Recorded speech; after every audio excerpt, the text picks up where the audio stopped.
Hello everyone, आपका हमारे YouTube channel पर स्वागत है।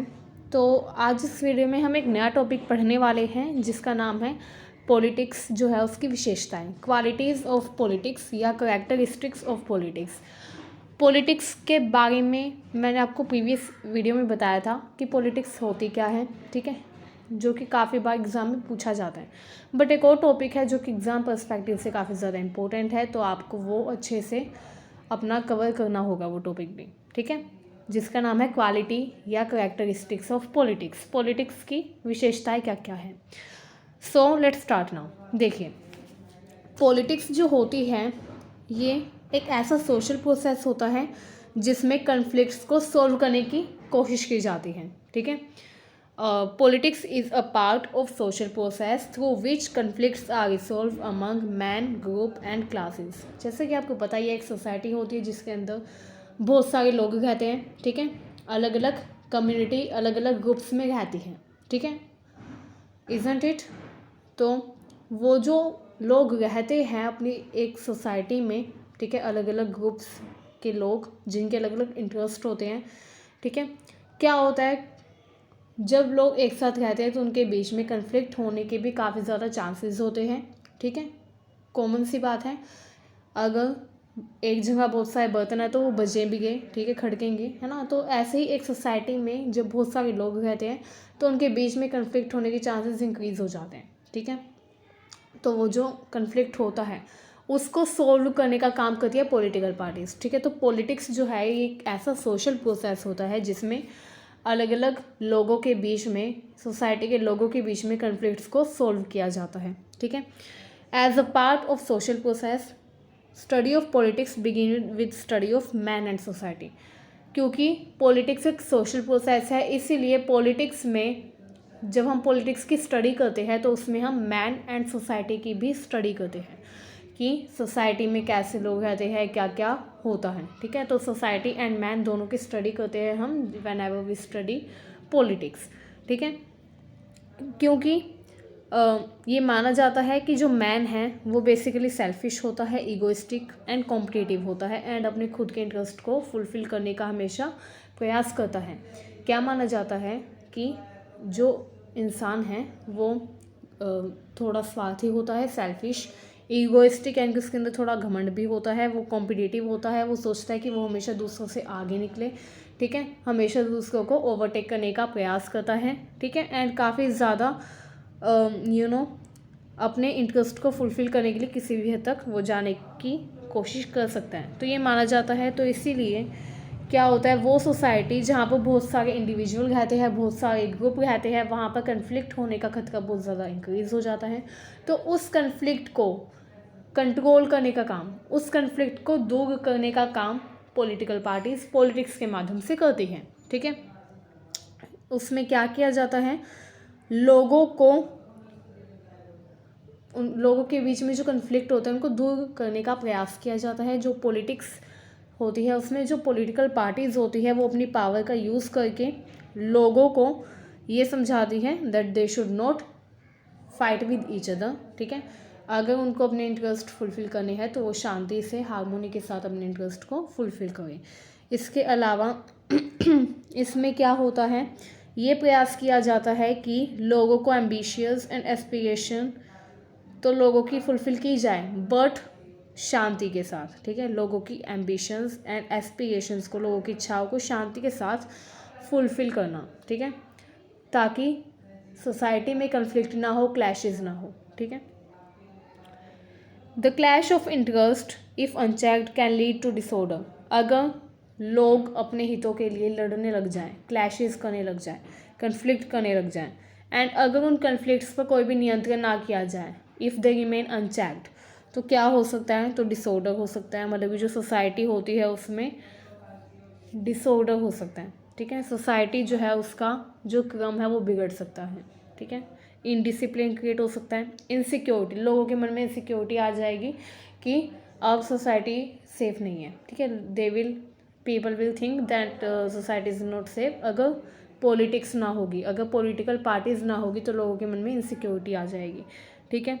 वॉयलेंस इंक्रीज़ होगा, केओस, ठीक है, मतलब कि अव्यवस्था हो जाएगी, ठीक है, जिससे जो लोग हैं उनकी सिविलाइज्ड लाइफ जो है वो इम्पॉसिबल हो जाएगी, ठीक है। पॉलिटिक्स जो है ये एक प्रोसेस है through which conflict among man group and classes are resolve. Politics वो प्रोसेस है, वही दोबारा लाइन, जिसमें कन्फ्लिक्ट्स को सोल्व किया जाता है, ठीक है। एंड जो सोसाइटी है उसमें हार्मोनी, कंसेंसस और इक्विलिब्रियम को बनाए रखने का प्रयास किया जाता है अलग अलग ग्रुप्स के बीच में, ठीक है। क्या किया जाता है, प्रयास किया जाता है कि जो सोसाइटी में अलग अलग रिलीजन के, अलग अलग कास्ट के जो लोग रह गए हैं, अलग अलग जिनके इंटरेस्ट हैं, ठीक है, उनको हार्मोनी, कंसेंसस एंड इक्विलिब्रियम यानी कि बैलेंसिंग के साथ सोसाइटी में शांति के साथ रखा जा सके, ठीक है। इंटरेस्ट का मतलब अगर आपको समझ में नहीं आ रहा तो मैं बता देती हूँ। इंटरेस्ट का मतलब होता है हित, ठीक है। लोगों के अलग अलग हित होते हैं, लोगों के अलग अलग इच्छाएं होती हैं। जैसे एक सोसाइटी में आपको पता ही है अलग अलग तबके के लोग रहते हैं, कोई गरीब कोई अमीर, है ना।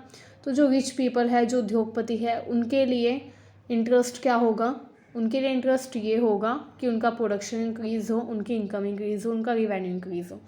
जबकि कोई बहुत ही गरीब जो लोग हैं, जो कि स्लम्स में रहते हैं, ठीक है, उनके लिए उनका इंटरेस्ट ये होगा कि उनको बस एक घर मिल जाए, ठीक है, उनकी रोटी कपड़ा मकान की जो बेसिक नीड है वो फुलफिल हो सके। बट जो बहुत ही ज़्यादा बड़ा प्रोड्यूसर होगा, जो बहुत बड़ा एंटरप्रेन्योर होगा, उसके लिए उसका जो इंटरेस्ट है वो ये होगा कि वो और भी ज़्यादा रिच हो जाए, है ना। एंड उसके लिए उसका इंटरेस्ट होगा कि उसको लग्जरी लाइफ अच्छे से मिल सके, ठीक है, क्योंकि एज यू नो दैट इच्छाएं कभी भी लोगों की पूरी नहीं होती, ठीक है। डिज़ायर के बाद एक नई डिज़ायर आ जाती है ना। तो डिज़ायर्स जो है लोगों की वो इंक्रीज़ होती रहती है, जिसकी वजह से काफ़ी ज़्यादा जिसकी वजह से लोगों के मन में काफ़ी ज़्यादा उथल पुथल रहती है अगर उनकी वो इच्छाएं पूरी नहीं होती, है ना। चलिए अब नेक्स्ट देखते हैं topic. The conflict can best be resolve through peaceful method, constitutional remedy, constitutional rule of law.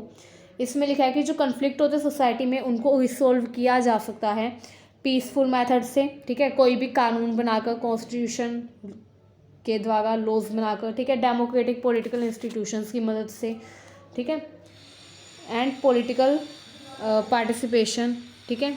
अगर पॉलिटिकल पार्टीज जो इंटरफेयर करें तो इस तरह के जो कन्फ्लिक्ट्स हैं उनसे छुटकारा पाया जा सकता है, इस तरह के जो कन्फ्लिक्ट्स हैं उनको दूर किया जा सकता है, ठीक है। काफ़ी कोई बड़ी बात नहीं है इसमें, ठीक है। The process of reconciliation is performed through the state, which is a legal structure separate from society and serving the general interest of the society as a whole. इसमें क्या है, जो रिकॉन्सिलिएशन का प्रोसेस होता है, कॉन्सिलिएशन का मतलब होता है समझौता करना, सुलह करना। तो इसमें ये जो प्रोसेस होता है ये जिसमें कन्फ्लिक्ट्स को दूर करने का प्रयास किया जाता है, ये प्रयास किया जाता है कि जो लोग हैं उनको शांति के साथ सोसाइटी में रखा जा सके। तो इसमें क्या होता है, इसमें जो अहम भूमिका निभाता है वो है स्टेट, ठीक है। जो स्टेट है वो काफ़ी इंपॉर्टेंट रोल इसमें प्ले करता है, ठीक है। स्टेट जो कि लीगल स्ट्रक्चर होता है, ठीक है, स्टेट जो है वो लीगल स्ट्रक्चर होता है। इसमें स्टेट का मतलब माना जाएगा गवर्नमेंट से, पॉलिटिकल पार्टी से, सुप्रीम अथॉरिटी से, ठीक है। तो स्टेट का मतलब आप राज्य मत समझिएगा, स्टेट का मतलब है सुप्रीम अथॉरिटी जो कि कन्फ्लिक्ट्स को रिसॉल्व करने का कंप्लीट जो है प्रयास करती है, ठीक है। एंड जो स्टेट है वो सेपरेट स्ट्रक्चर होता है, लीगल स्ट्रक्चर होता है जो कि सेपरेट होता है सोसाइटी से एंड अलग अलग कम्युनिटीज़ के लोगों से, ठीक है। वो एक सुप्रीम अथॉरिटी होती है जो कि अपनी पावर का यूज़ करके सोसाइटी में शांति बनाए रखने का प्रयास करती है। Politics is not the monopoly of a particular group और क्लास इन द सोसाइटी, ठीक है। पॉलिटिक्स का मतलब ये नहीं है कि सोसाइटी के अंदर मोनोपोली हो जाए किसी एक ग्रुप की या किसी एक क्लास की, ठीक है। ये बिल्कुल ही मतलब नहीं है पॉलिटिक्स का कि एक वर्ग जो है उसका ही एक अधिकार हो जाए सोसाइटी में, ठीक है। ऐसा बिल्कुल ही मतलब नहीं है पॉलिटिक्स का, बल्कि पॉलिटिक्स का मतलब है कि सोसाइटी में जितने भी लोग रहते हैं उन सबको साथ लेकर चलना, ठीक है, उन सबको साथ लेकर चलना, उन सबके साथ में उन सबकी हितों की पूर्ति करना, ठीक है, उन सबके हितों को बचाव करना, उन सभी के हितों को पूरा करने का प्रयास किया जाता है इसमें, ठीक है, साथ में, ठीक है। एक ही कम्युनिटी या एक ही जो ग्रुप है उसकी मोनोपोली नहीं होती पॉलिटिक्स में, ठीक है। तो ये इसकी मेन विशेषता है, ठीक है। At the economic level, coordinate की politics give importance to market as mechanism for coordinating diverse activities of producer and consumer. इसमें क्या होता है, इकोनॉमिक लेवल में अगर देखा जाए तो जो पॉलिटिक्स होती है इसको एक तरीके से क्या किया जाता है, मैकेनिज्म माना जाता है, ठीक है, जिसमें अलग अलग जो एक्टिविटीज़ है प्रोड्यूसर और कंज्यूमर की, उनमें इक्विलिब्रियम बनाने का प्रयास किया जाता है, संतुलन बनाने का प्रयास किया जाता है, ठीक है। इसमें ये क्या करता है, ये फेवर करता है राइट टू प्रॉपर्टी को, मिक्स्ड इकोनॉमी को एंड कंपटीशन को, ठीक है। बट कंपटीशन ऐसा हो जिसमें जो गरीब लोग हैं वो ना पिसें, जिसमें सभी को साथ लेकर चला जा सके, ऐसा मार्केट कंपटीशन होना चाहिए। इसके अलावा मार्केट कंपटीशन ऐसा होना चाहिए जिसमें ऐसा ना हो कि जो कुटीर उद्योग के लोग हैं, ठीक है, जो छोटे छोटे उद्योग हैं, उनके जो प्रोड्यूसर्स हैं उनको बिल्कुल ही नज़रअंदाज कर दिया जाए, ठीक है, उनको बिल्कुल ही हाशिए पर धकेल दिया जाए, मार्जिनलाइज कर दिया जाए, ऐसा नहीं होना चाहिए, ठीक है। तो पॉलिटिक्स में क्या होता है, इकोनॉमिक दृष्टि से देखा जाए तो पॉलिटिक्स जो है ये कोऑर्डिनेशन बनाने का काम करती है कंज्यूमर एंड प्रोड्यूसर्स के बीच में। एंड इसमें क्या किया जाता है, लोगों को राइट टू प्रॉपर्टी दिया जाता है, मिक्स्ड इकोनॉमी को फेवर किया जाता है एंड कंपटीशन को थोड़ा बढ़ावा देने का प्रयास किया जाता है, ताकि जो हमारे प्रोड्यूसर्स हैं वो अपने आप को आत्मनिर्भर बना सकें, ठीक है, सेल्फ रिलायंट बना सकें, ठीक है।